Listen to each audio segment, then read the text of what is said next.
What are you currently known for? Did you choose this, or did it just happen?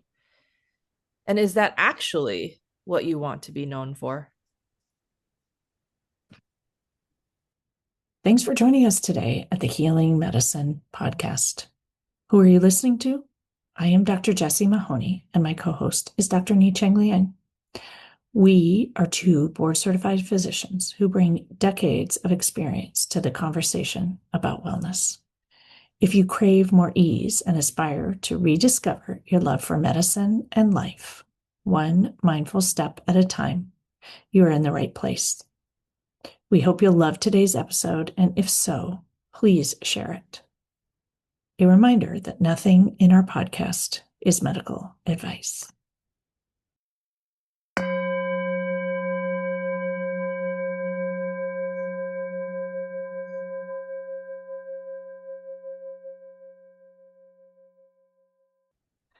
Welcome to today's episode called What Do You Want to Be Known For? And the inspiration behind this episode is a story. And as we sat down to record this, Ni-Cheng where did you get this idea? And I said, so I told her this story, and we like to start with a story. And this episode came from me connecting with a lovely human who used to be a physical therapist who works on SEO for websites. And full disclosure, I know nothing about SEOs for websites. And I noticed recently, because I asked people who sign up to work with me how they found me, that many, many more people were finding me through Google, but I didn't really know how or why. And it occurred to me that if I understood this, it would be really helpful to have the right people be just finding me. Many of you who know me and have been to retreats always know that I don't like marketing. It's not where I want to spend my time and energy, and yet it is part of the job. And so most people who work with me come through referrals and friends, but there is this increasing group of people who come through Google. And so I met with this lovely woman, and one of the questions that she asks is, what do you want to be known for? And what are you known for? And what are people searching for when they try to find you on Google?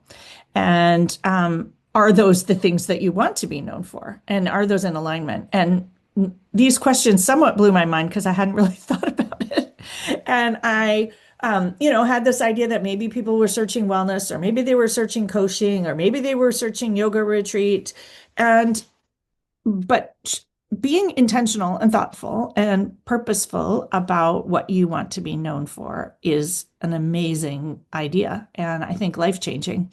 And one of the words that I chose for next year is strategic. And I'm like, well, it's strategic to know what you want to be known for, and strategic to know what you are known for.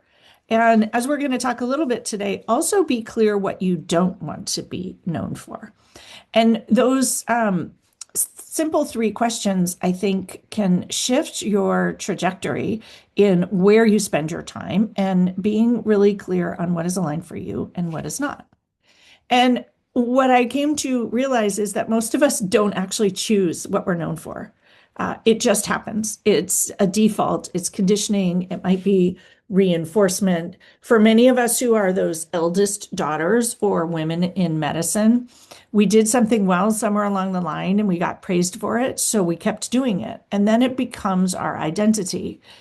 I am the responsible one. I'm the organized one. I'm the one who gets stuff done in my family. I'm the efficient one, more in my family of origin. And that is literally what I'm known for. And I'm thinking, like, that's not actually what I want to be known for. And in medicine, think about the way people in your department, they're known for something. And you were known for something. And so I think it's really interesting to think about, well, what do other people think of? What are you known for in their eyes? And what do you want to be known for? And so being quite clear and intentional, not so much as a brand or an SEO thing. I just think it's a beautiful way to think about your entire life. What do you want to be known for as a parent, as a daughter, as a friend, as a podcaster, as a business person, all of the things. And it opens up a whole ocean of possibilities. So let's talk about default identities. You had mentioned default, these labels that get slapped on us without our choice. And part of why this ends up becoming default is because there's a repetition, there's a behavioral pattern that has formed, and people notice this pattern because they see it over and over and over again. And oftentimes it has to do with what you're doing repetitively, not necessarily by choice or even by your own desire. And in especially the culture of medicine, we are rewarded for that type of repetitive behavior of doing what's useful, doing what's helpful, and even doing what others want instead of what you actually want. And therefore, those aspects of your doing are not actually who you are as a human, though. Mhm. So then, this question of what is it that people expect of me? And also the statement of this is what will please them, and this will keep them praising me, quietly melds into this is who I am. This is who they see me as. And Mhm. ultimately, all of that conditioning narrows the possibilities of who we are, of who we can become, of who we want to become because of all of the above. And this hopefully resonates a lot with the vast majority of our listenership, which is women physicians. Yeah. And I think you mentioned there people pleasing and just being really clear how much of what you are known for actually came from people pleasing rather than who you are. And it isn't even that you might not want to people please, but is that what you want to be known for? The things that you do well or do quickly that aren't the things that matter most to you. And I think a lot of the default identities of women physicians are things that we actually do not want to be known for. Being the hard worker, being ultra efficient, being the responsible one, the person who gets tons of things done, the one you can go to for anything.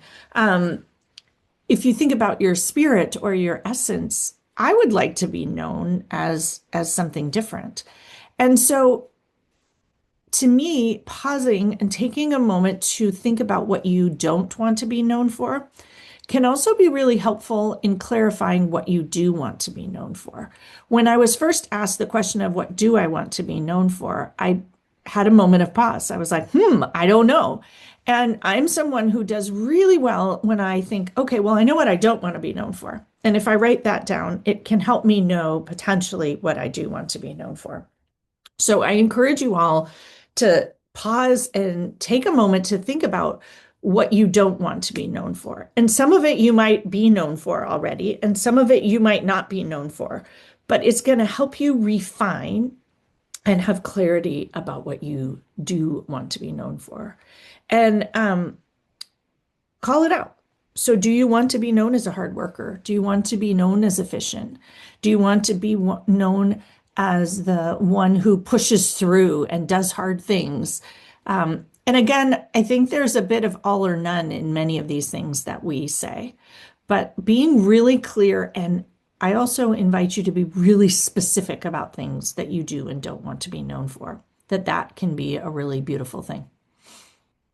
I want to bring up the fact that we're talking about inclusivity as well. So it's not like I don't want to be known as a hard worker. I don't want to be known as efficient. I am okay with being known Mhm. as those things too, but I would like to prioritize some other values above Mhm. beyond that of just hard worker and efficient.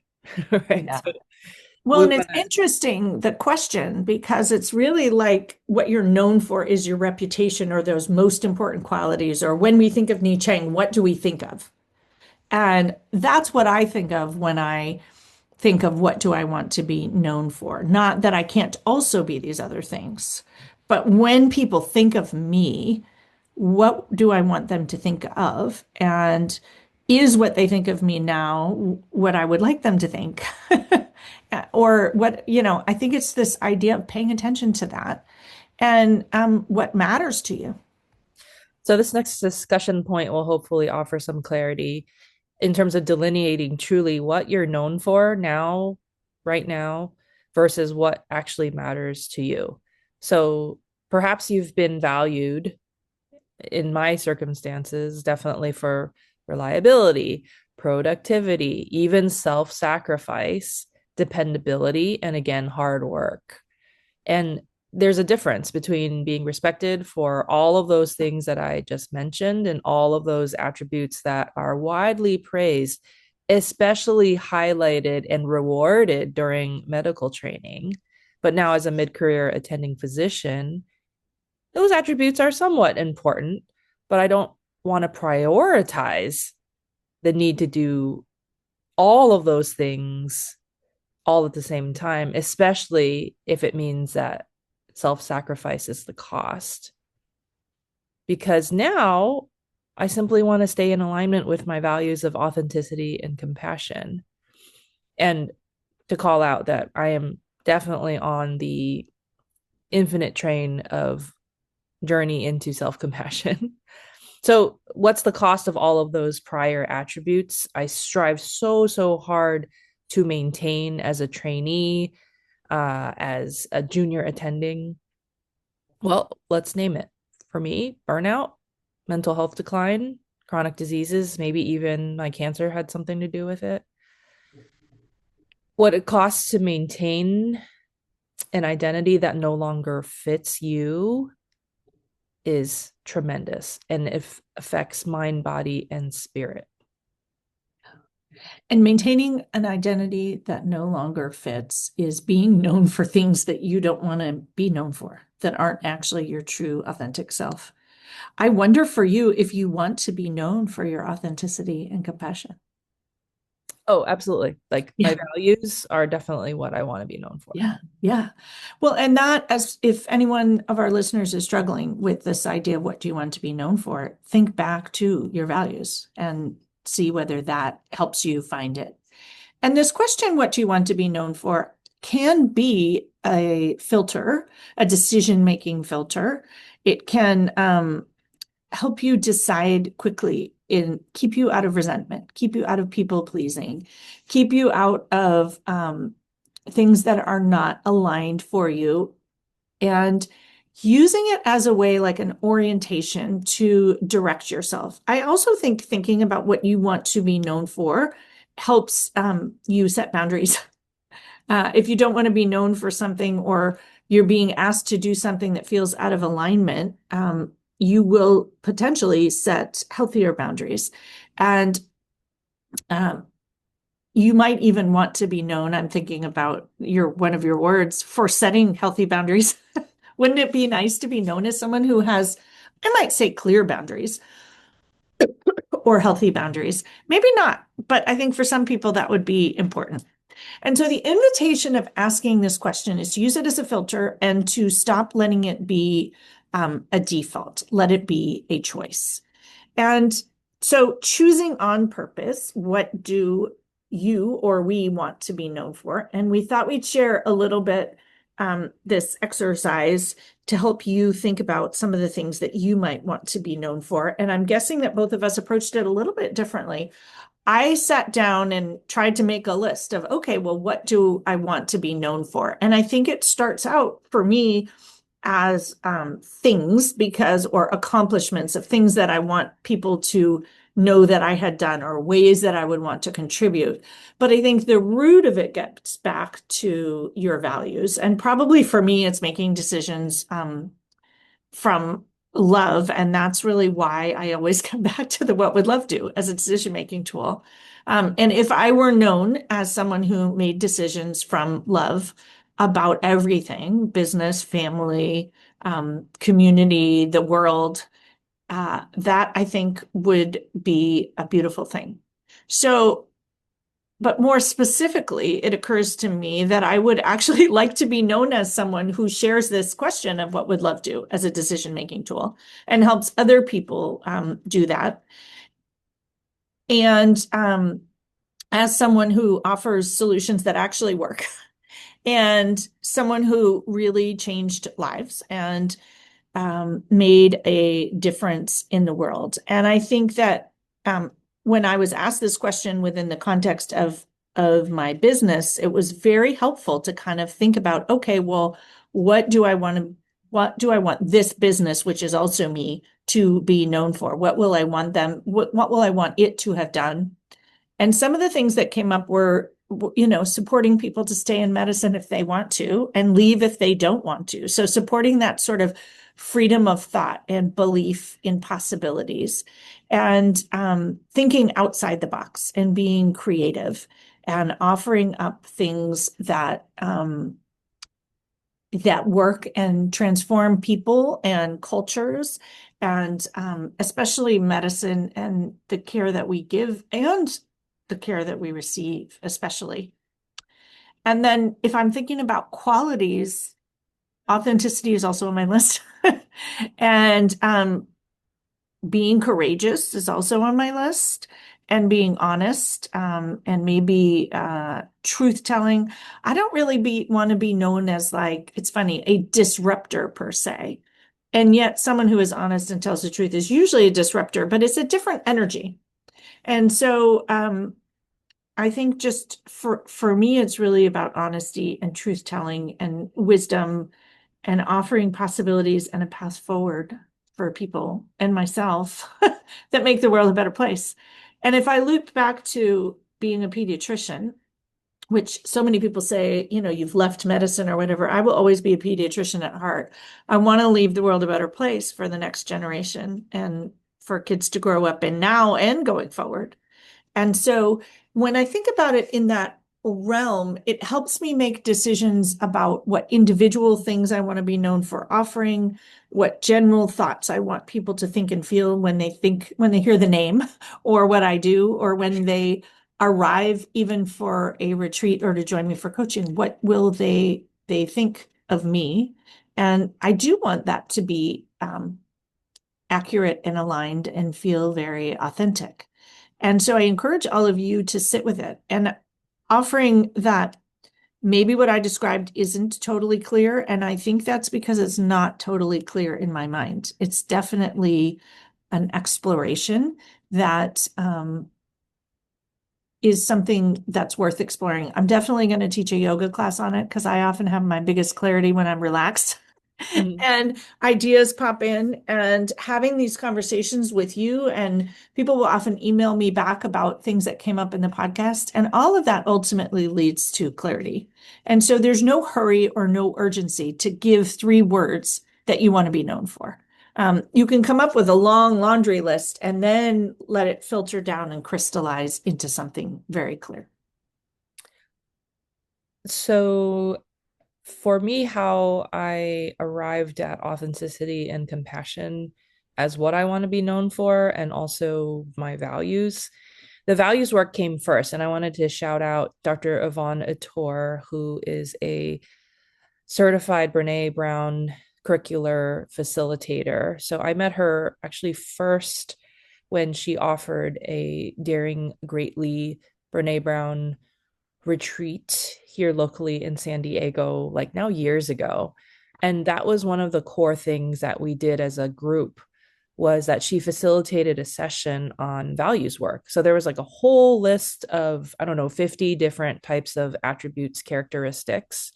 And we had the time and the space to simply go through the words and start checking off words that resonated with us. And then we would keep whittling and narrowing down. And finally, I arrived at those 2 words. And now, for years, those 2 words of authenticity and compassion have been my guiding compass before I say yes to anything, like another task that's asked of me or taking on another project. So, big shout out to her and the values work that she did with me, to help me identify and also live by those values. And so, not surprisingly at all, those are the 2 words definitely that I want to be known for. I also wanted to give a shout out to Dr. Sasha Shilcutt of Brave Enough. because I believe during one of her conferences, because I've been to so many, Mhm. they've all been wonderful. And actually, incidentally, you and I met not in San Francisco at the airport, but actually first Yeah. at her conference when I had that pop up mindfulness shop. Um, that that she said something to the effect of, if it's not a hell yes, then it's a no. It's a maybe not right now or ever, but for now it's a no. And so that's really also been helpful for me in terms of paring down all of the additional obligations that are offered. And I So want to reflect on this a bit more because I think that much of the things that we discuss in this podcast lead to what do you want to be known for, or saying yes or saying no, or being in alignment or having clarity, and that there are different tools that resonate with different people. Because I will tell you that if it's not a hell yes, it's a no, doesn't work for me at all. It's just funny because every time you say it, I'm like, yep, doesn't work for me. And it's not that it's right or wrong. It's like, so part of this is to hear the things that we bring up over and over again, figure out the one that works for you. And so I love this question. What do you want to be known for? What do you not want to be known for? And what are you known for as a clarifying? I love the word exercise that is we've just talked about again annually. That helps me think about what is most important to me in the time or in the season or in that year. And that is ever changing. And I I was trying to decide when you were talking about the values base, like, do I have values that are going to be my lifelong values? Or I'm someone who I think likes to change and pivot. And they all also probably go back to that root of love. So maybe I don't want to change them. It's really interesting how in different moments in your life, you're more open to different conversations and different tweaks, and we're all very different people. And so take what we offer and use a question if it works for you, and don't use it if it doesn't work for you. And what a beautiful thing that there are so many ways to think about your life and how you want to move through it that can be helpful. There's an abundance of ways. yeah, and we love sharing what has helped us and what has worked for us. And when it hasn't worked for us and when we pivot. So, Yeah, yeah. so as always, we like to close our episodes with some reflection questions. And so now it's your turn. We've asked the question for ourselves. Now we turn it back to you. What are you currently known for? Did you choose that or those words and attributes? How did that happen? How does that identity show up across your multifaceted roles? Where does it feel true? And where does it feel heavy or even false? And what's one small choice you could make that moves you toward what you truly want to be known for? Knowing what you want to be known for helps bring things into focus, and it can help clarify how you lead, how you relate to others, loved ones, patients, colleagues, and to decision making. It can help you separate what's expected or what is a default and what you would choose and what matters to you deeply, what your values are. Coaching and mindfulness absolutely help you with these things. And so we encourage you to reach out. Um, you can join me for spring small group coaching or a coaching retreat at Nicasio Creek Farm anytime in 2026. Now is the time to jump in and do that. You can also do work one-on-one.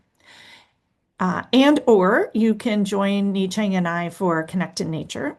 We are bringing back this mindfulness focused retreat at Green Gulch Farm and Zen Center in Muir Woods and Muir Beach, and we would love to have you join us.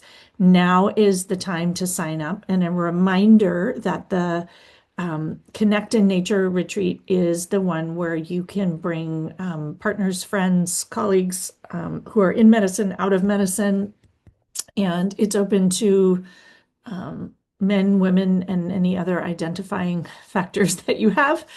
And we would love to have you join us. So if you have questions, reach out. Um, and we would love to talk with you further about what you would want to be known for. Thanks for listening. If our message resonates, we'd love to connect further. Join us for coaching, mindfulness experiences, workshops, and retreats. Invite us to speak at your institution or conference. When you work with us, you don't just consume information, you create real change. Find Mi Chang Liang at Awakened Breath and Jessie Mahoney at Pause and Presence.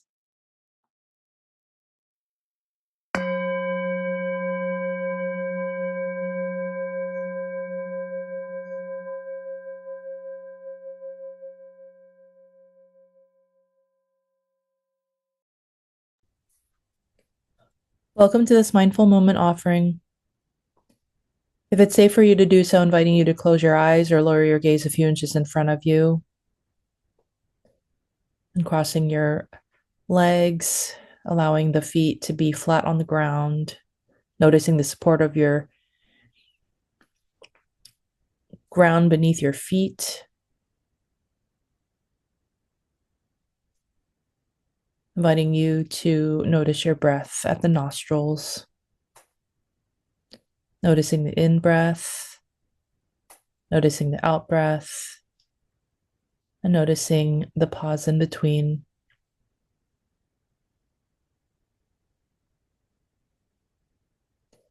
Not trying to change the breath in any way, but simply noticing, observing.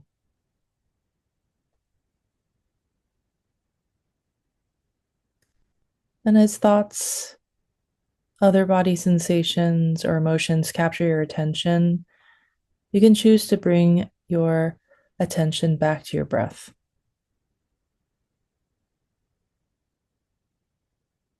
Coming back to this moment,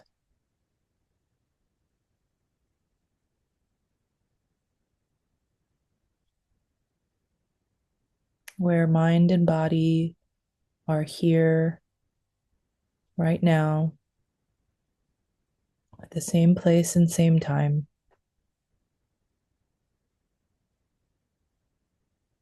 You can use the breath to do this, to center yourself, to get back to your authentic self. Noticing this breath.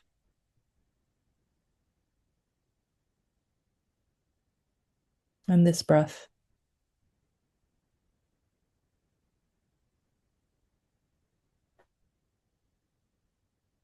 And this one.